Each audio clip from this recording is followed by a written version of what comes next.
Today we have recorded 127 positives from a test pool of 2,247 samples. This now brings the total of confirmed positive cases to 2,989 from 100,683 samples tested so far. And the cumulative number of recoveries to 873. We would have wished to be discharging more patients than admitting. This, however, is not the case for today, because we have discharged 24 people who have recovered from the disease over the last 24 hours. And as I said earlier, this brings the total number of discharges to 873. Today's cases are 124 of these cases are Kenyans and 3 are foreigners who live amongst us, with 84 being males and 33 females. The youngest is a 3-week-old infant, and the oldest is 72 years of age. The distribution of cases in the counties is as follows. Nairobi has 62, Mombasa 34, Busia 14, Machakos 4, Bungoma 3, Kwale and Uasin Gishu 1 each.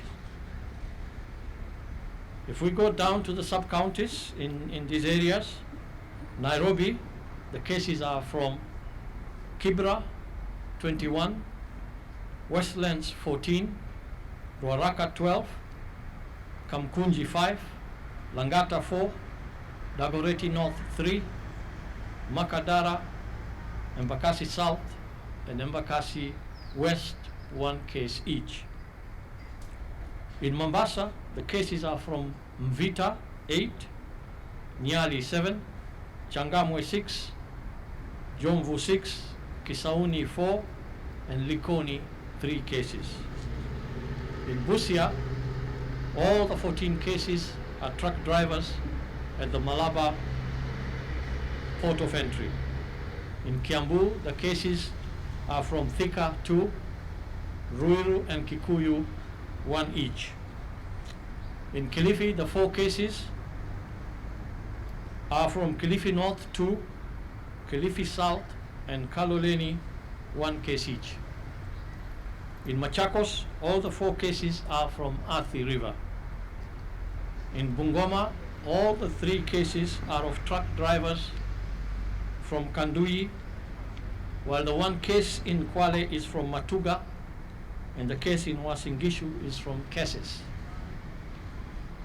Sadly, we have lost another 3 more patients to the disease, bringing the tally of fatalities to 88. I send my heartfelt, deepest condolences to the family of the departed. Yesterday, I informed you about healthcare workers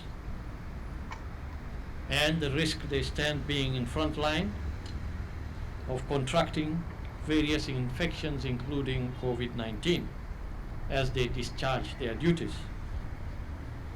As pertains to this current COVID-19 pandemic, 72 frontline healthcare workers have contracted the virus from different environments. Out of these, 19 are currently being managed in different health facilities. The risk of infection has, however, not undermined their commitment to duty. I therefore want to take this opportunity to thank them for their dedication and devotion to serve Kenyans even in the face of being infected.